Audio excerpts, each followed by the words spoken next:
26 June 2024 আজকের রাশিফল। মেষ, কাজে অনীহা। বৃষ, শিক্ষায় বাধা হতে পারে আজকে আপনার।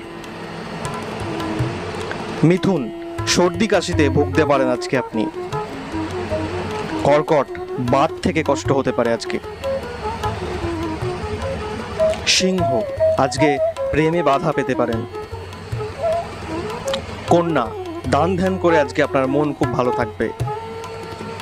তুলা, আজকে সারাদিন একটা বিরক্ত ভাব আপনাকে তাড়া করে বেড়াবে। বৃশ্চিক, বন্ধুর সঙ্গে মতবিরোধ হতে পারে। ধনু, আর্থিক চিন্তা আপনার সারা দিনটি আজকে নষ্ট করবে। অগ্নিভয় থেকে সাবধান মকর রাশির জাতক জাতিকার আজকে। কুম্ভ, আজকে একটা ব্যস্ততাপূর্ণ দিন আপনার কাটতে চলেছে। মীন, আজকে কোনো দ্রব্য লাভ করতে পারেন আজকে আপনি।